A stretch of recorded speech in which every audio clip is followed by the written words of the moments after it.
tuɗo tefore ina jokki ha joni to France faade e o alhaali to dawlaji dentude Amérique har ina jokki ha joni hakkude ɓiɓɓe dawla Minneapolis e konunkoɓe AS toppitiɓe ko fate ɗannungal ngal rewani sariya konunkoɓe AS mbari to noon hanki cafrowo goto jarowo e duuɓi 37 o watti yimɓe ɗiɗo waraɓe taw ko kural konunkoɓe wariɓe yoga e ardiɓe Minneapolis namdima yoɓe dadiɓe AS jaltu dawla o ɓe ɗalta ɗum e police diwan o bandiraɓe ɗum woni ko tongoɗina e kabaruji on jarama no fewi rewidade joni ko Oumar Sow équipe mum.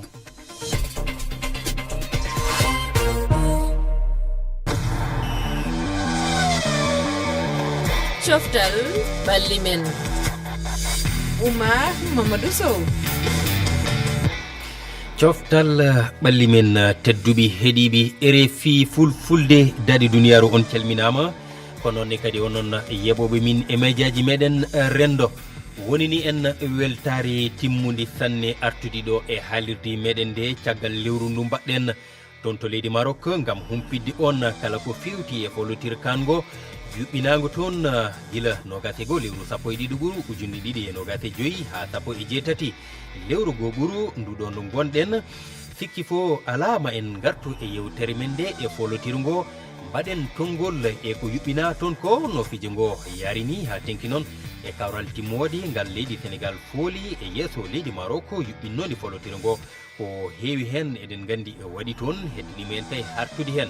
kono tedduɓe ma en kal e caɗele teskade e kawral ngal ha e jagguinoje cikkadi ina mbawi heɓtade Sénégal caggal gueɗe baɗɗitoon ɗe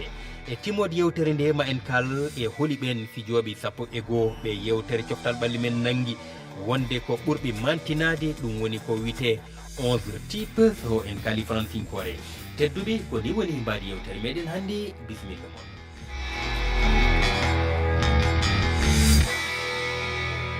tedduɓe heeɗiɓe RFI fulfulde daadi duniyaru on calminama en calmini toon to karalagal to saran ɗum mbiya kame Malang Sonko ɗo banggiyam ñamaɗo woni ni kam weltare e tawtuɗi ɗo Dieynaba Sow mi salminima Dieynaba. a salmitama jurama Oumar yewnunoma no fewi ko noon anni a yewnunoma ɗo banggam nanoɗo Arouna en gondino toon to Maroc kon en garti ɗo e Dakar mi salminima Seydi Déme. en salmitima on moƴƴi salmina kala hettiɓe en jogui weltare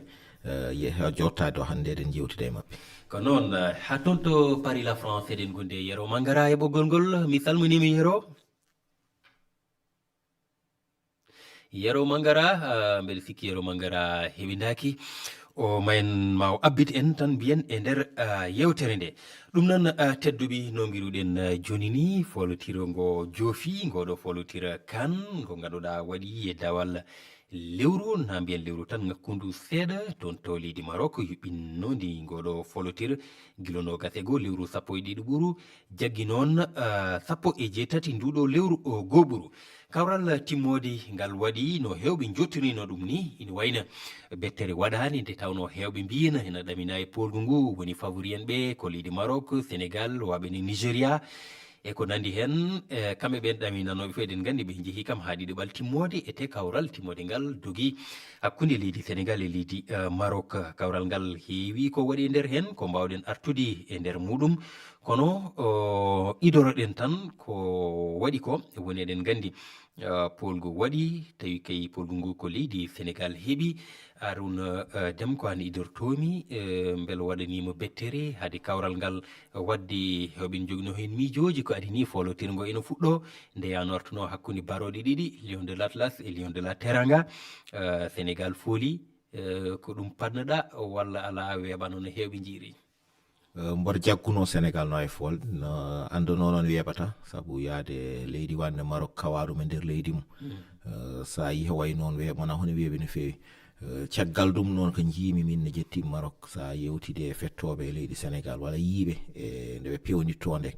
haade futtade e ñande pettal mabɓe gadigal nde ɓe pi équipe o mo Botswana mbaɗo hen Idrissa Gana Gueye sa yewtidi en wiyanma minen e mission min goni ɗum noon woni e nder hakkillaji mabɓe ɓe nanguno no fewi won ha addiɓe ɗon won hoɓe jiiɗi guiɗo fuddi yimɓe fof nani e conférence de presse uji ma mbaɗiɗi e jewteɓe mbaddi e kala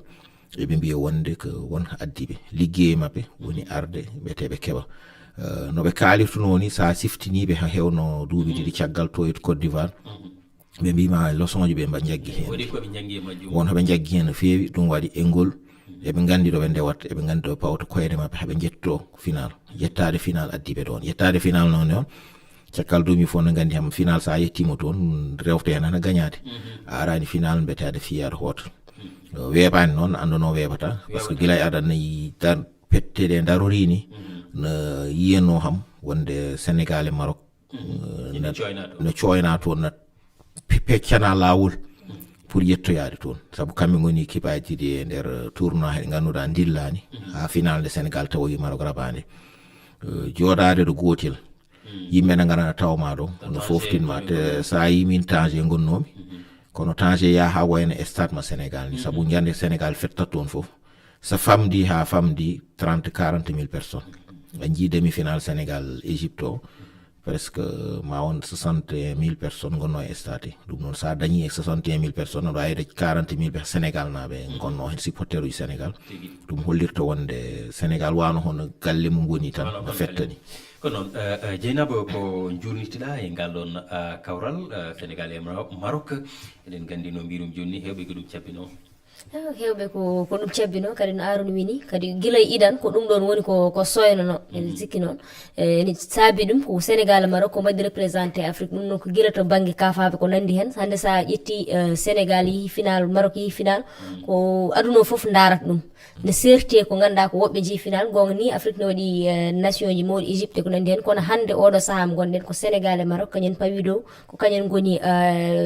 nawliraɓe ni oɗo saaha classement FIFA e foof kadi ko kamɓe jogui ha tengte Sénégal kañum jogui fettiyankoɓe ɓe ganduɗa ko kañen takata compétition yeeɓede walla kañen takata ngal ɗon pottal yeeɓede hayso woni heddiɓe ko mawɓe kono Sénégal kam hande won darde nde jogui sikki ɗum ɗon ko hunde ganduɗa ko fewjo noon te yalti final o ko fatteno e final o ko yiyama woni final mawɗo wonani final ngara tan oya jaggo oya fiya walla wonno yan woni final ganduɗa ko final mo yejjitake notimo indi kawral timmode notimo kawral timmode ɗum ɗon en calminata Yero Mangara ha toon to Paris la France mi salminima Yero mi salminima Seydou Sow mi salmini ɓe gonnuɗa studio ɓe kettoɓe foof ɓaade joni ka champion d' Afrique ko ma jurena komi champion d' Afrique de calminoma fof gam ma juuro ko gartumi ɗo ko ɓaɗotoɓe ɓe few no ñaago kadi duwaw ɗum noon kadi ko hunde e famnidi Yero eɗen kalano kawral ngal no yaari no hewɓe an e woɓɓe hewɓe kadi ne cabbino tan Sénégal e Maroc ina mbawi hawroyde final wadde kawral ngal hawinanoki eɗen mbawi wide hawnaki koko hewɓe cabbino tan waɗi hawnaki ɓare sa daari ɓe mbino ko ariɓe ɓe classement FIFA moni kala to woni ɗo so tawi tan min gagnon ummata ko ɗon Maroc ummaki to wonno ɗo Sénégal ummaki to wonno ɗo ɓe pottoyi ko ha final ɓaade ɓe ganduno avant ne fuɗɗo ko kamɓe ɗiɗo goni équipe aji ɓurɗi mawnude e Afrique kamɓe ɗiɗo so potti final ko ɗum woni ko lawol ɗum woni lawol hande noon yiyama e match oɗon so battino ɗum laabi sappo Sénégal fiyaɓe laabi sappo Sénégal wawiɓe kamɓe foof ko noon hewɓe jiiri men gartoy hen e yurnitade no fewi no kawtal ngal yaruno kono garten tan seeɗa e weelo mo ganduɗa waɗi ɗo ñande kawral ngal nde leydi Sénégal fooli ha joni e leydi Maroc toon to place de l'Obélisque Fadima Sy yehino toon keɗonen jangtore nde wanno hen garten joni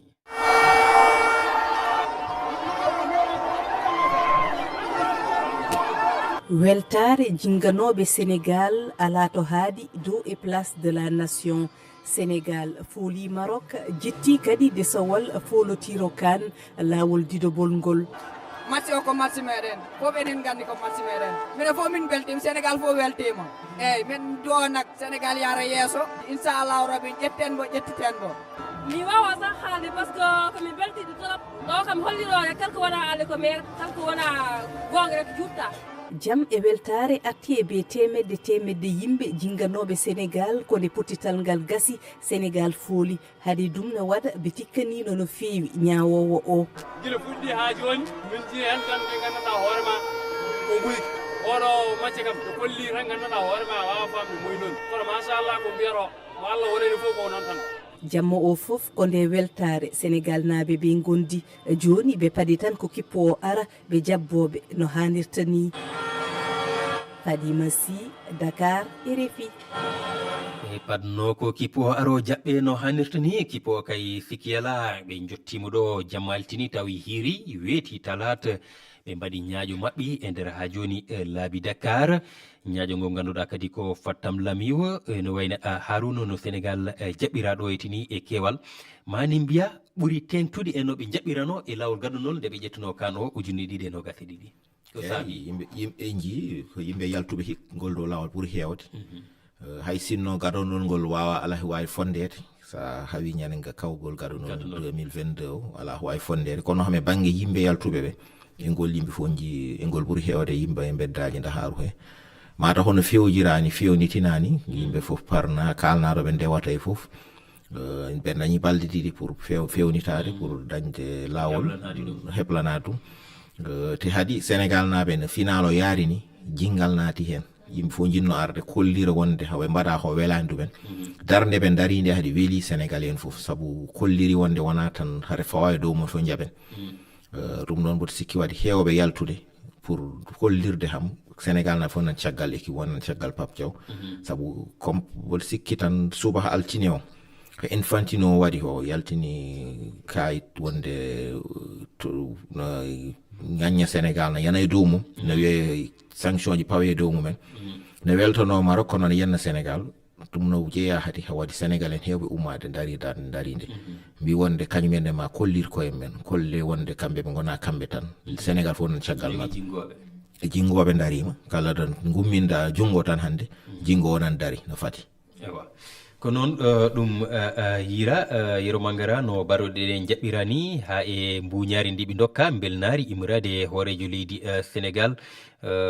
no jiruɗa ɗum koko fadino tan mataw aɗa andi neɗɗo so waɗi ko mawni ko ma kollamo ko mbaɗɗa ko ne mawni jaɓɓoɗa ɗum no fotiri ni aɗa andi pular fulɓe fu ɗo winata ko honno sah dasetake koko ronete teddungal dasetake rondete o ronete ɗum ko teddungal ɓaade ɓe mbaɗi ko mawni ko ma yimɓe ɓe kolla ɓe mbaɗi ko mawni ɓe jaɓɓira no neɗɗo baɗɗo no mawni ni jaɓɓira ha gayni min ko welimi hen ko wondi ko baroɗe ɗe ɓe mbaɗi ha Sénégal yimɓe ɓe fof beldi ɓerɗe ɗe jaadi ɓe darani gonɗo opposition ɓe darani mo yadani laamu ɓe jarani gonduɗo e laamu Sénégal fof waddi woni haɓɓere wotere ɓe jaɓɓiɓe ɓe beltaniɓe min ɗum ɗon ne welimi sa woni caggal leydi aɗa yiya ɗum anda tigi Sénégal ko leydi mawdi Sénégal ko leydi mawdi en jaɓanat joni haade mardema Dieynaba e haala ka ganduɗa Sadio Mané eɗen gandi woodi darde nde o dari ñande kawral ngal kanko on mo ganduɗa eɗen gandi ko adi kawral ngol o haali wondi ina gasa ko kawral makko timmode battinigal o wonno e fijji woodi ko haali caggal kawral ngal keɗoɗen mo garten avant tout d'abord c'est un grand jour ko adi fof ko ñalawma mawɗo saabu hunde nde weeɓano gila e fuɗɗore ha ɗum gasi kono min mbaɗi komin potno wadde ko kadi ko Sénégal naɓe panno e amen hande e timmode nde ko golle amen tan joɓi min beltima no feewi min jetti kadi Sénégal naɓe foof donc tant mieux pour nous on est tous heureux et aussi je voulais juste dire merci au peuple sénégalais ko noon yo mbiɗi yettude ɓesguji e leydi Sénégal ko Sadio Mané haaldir noon men udditi yewtere nde kono mbaɗeni tan keɗoɗen o mo ganduɗa ko Walid Regragui kanko de en gani woni elto kippu Maroc o wonko haali mbawen rendinde haalullaji ɗi foof udditen hen yewtere ɗum noon keɗoɗen Walid Regragui garten kawrital ngal ana nanduɗo e box wakkati goto miɗon joguino balore nde kamɓe ɗum ɓe keeɓi balore nde wattu goɗɗo o ɓe tewti heɓude lawol e loggude ɗum foof min cakkike ko mbawmi wiide on tan ballon ana sayna hono ana wadda suno sabi somi wiyanoma miɗon mbawi heɓude pénaltire e timmoɗe kawrital ngal ko laato sababu min keɓa desewal ngal ngal leydi ndi foof yeeli duuɓi 50 joni min mbasa loggude nde pénaltire mi holotono ko ɗum ko noon Allah fecciri min jaaɓi ɗum on alhaali wallan min golla ko ɓuri ni ko warata sabi miɗon jogi sukaɓe famarɓe miɗo yalaniɓe desewal ngal miɗo miila ɗum dañande ɓe keeɓi kuppu o ko ɗum o ñaganiɓe kippu Maroc mbo wini heewi sukaɓe mo ñaganiɓe ƴettude ngal ɗo defewal e duuɓi garoji Dieynaba Sow garen e kawral ngal no yaari en jii kawral ngal heewino haala waɗi saaha ngal darti hen e filmaji hunde fijoɓe sénégal ɓe ni puɗɗinomo yaltude yamirore yaltowo Pape Thiaw Sadio Mané dari hen darde wonde fayida ɓe garti ɓe piji ɗum ko caggal nde Maroc rokka penaltiri nde laataki loggol nde Brahim Diaz fayi fetti ina wayne Edouard Mendy jaggi balore nde no jiruɗa no alhaali o yaari e hay darde nde Sadio Mané waɗi kadi eyo alhaari o yaari tan ko final kam hayso woni final fadano ko yo wayni gulali ke kono final kam ko foti nandude final wadno oɗo final kam ko final mo ganduɗa yijittake no gueɗɗe yaari noon mbi sikki mata ko Sénégal woni leydi daridi huccite Maroc wiɗuma waɗata saabu en jii guila fuɗɗi mata ko Sénégal tan jiiɗen dari yeddiwal ko ɗum kono guila fuɗɗi wonɓe ganduɗa ni guuri hen ko ɓuuri ko Sénégal wuuri hen ko en jii Maroc Tanzanie en jii pottite goɗɗe en jii guila to banggue arbitre foof darda hen hayso eɗen mbiyano nane foof waɗama pour Sénégal Maroc porte final kono kadi foof waɗama pour Maroc ƴetta coupe o gonga noon sa rewi e hunde kono tolno e duuɓi 50 a waddi hen ha tampi a ronki a wiyamo waɗa leydam mbaɗirɗa e leydi ma ko ya gaño kono noon ya waɗ ɗum ya yaadin hen kam gacce seeɗa jogoɗa hen kersa walla goɗɗum kono noon kamɓe hunde koko feeñño wadde fotino wodde dariɗo wiyeɓe on mbatta ɗum woni ko Pape Thiaw waɗi ko hen sa ƴeewi haade mabɓe yettade e penalty mabɓe bi gadinoɗo sa ƴeewi hay penalty o hoore mum haade mum arde ko orzo e ko nandi ɗum noon fof waɗi wadde Pape Thiaw waɗi hen darde fayidinde salade yawade ɗum noon hayso woni Sadio Mané kañum darde mum nde artide sukaɓe goto e mabɓe foof darima hen darde fayidinde a wawi ñingde Pape Thiaw o wawi ñingde Sadio Mané sabi min nde Pape Thiaw wi yoɓe jaltu nde Sadio Mané wiyatno yoɓe gartu gonɗum koye dugde holto sababu Sadio Mané yoɓe gartu ko Pape Thiaw haali ko gonduɗo ɗum gonduno kono nde ɓe garti nde tikkanoɗa Sadio Mané ko fo a weltanima ɗum e ngal ɗon potti kono Harouna so ɗum laatirinomo noon ɓe jalti ina gasa taw battani ɗe ma bonan e équipe Sénégal battani jagguinoji men gar holko wawi hen heptade leydi Sénégal no ɗum yarini e to batte e caɗele baɗɗe hen ɗo en mbawi en artude yewtere nde rokkata en jiyal haali servette mbo ganduɗa ko Edouard Mendy guila Ismaïla Saybari darde no darino ko goto fijoɓe équipe Maroc hani Yehvan Diouf kadi no darino ino walla omo ganduɗa ko gardido ɗum hen nde tawno ko kamɓe jiiɗi kamɓe ɗi fof koɓe renoɓe gaali woni no walliranno Edouard Mendy mbo jiiɗi équipe Sénégal kanko Yehvan Diouf ɗum ɗo fof yiyama hen e nder kawral ngal nde yano artuno polgo waɗi a jogaki nimsa en alhaali o yaari min ham mboɗo jaggi nimsa ala hen ni tan fonno yarude sabu Sénégal sa dardoron he de darde ñande hen kuɓoɗo yette tan to te Maroc aɗa andi guila coupe d'Afrique o fuɗɗi ha yetti ñande final nde kala nde Maroc fetti wonda arbitre nangi hen ay arbitre o liggey mo waɗi ɗum woni rokkuɓe penalty ɓe kamɓe noon mbaɗi ratte penalty maɓe saabu so Diaz waɗano panin ka so fettino naati match o gasi ɗon hat ɓe totta Maroc coupe guila fuɗɗi ho ɗum tan ɓe darnenoɓe daari pette Maroc fetti guila coupe d'Afrique o fetti ha final bawro Maroc e Maroc wawi fof foti arbitre ma jaggu hen won ka waɗi ko wona lawol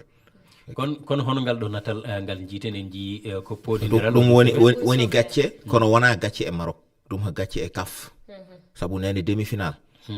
kamɓe Nigéria ɓe mbaɗi ko way noon service ami hoɓe ƴetti ay Yehvan Diouf ima service a jeegom ɓe ƴette Sénégal ɓe ƴetti jeegom kafna dari ko délégué de match nani officiel aji kafnane saabu terrain he an ha journaliste sa ala won cartel nanan ma ɗon a wawa nade ɗon so ɓe jii mayo ay gonɗo caggal ma ko winda hen CAF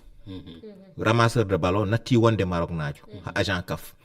so on ari no fododire jour no daso ɗum e leydi e pettowo kafnaɓe no joɗina jeewo kalani hen haydara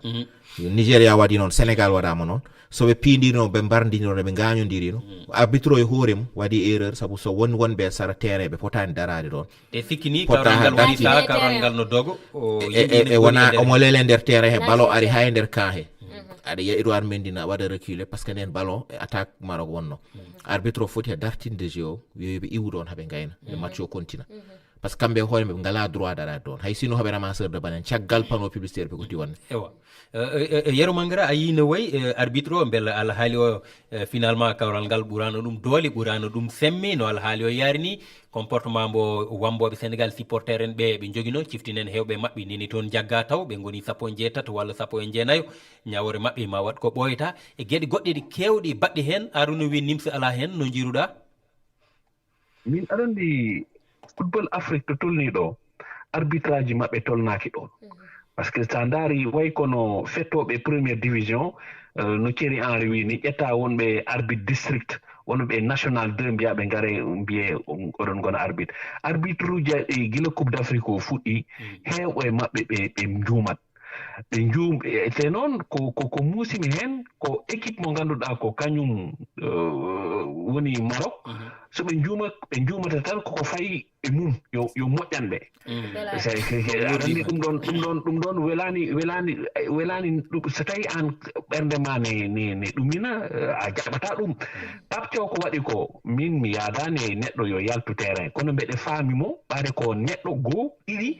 ko waɗa ko ne wawi wonde somi woni no place makko mi waɗa ko waɗi ko par ce que neɗɗo oto wi no o ko waɗi ko fotani ɗum waɗde anda ɓaade a wonani place makko neɗɗo sa wonani place mum oto wi ɗum ko goo ɗiɗi ɗum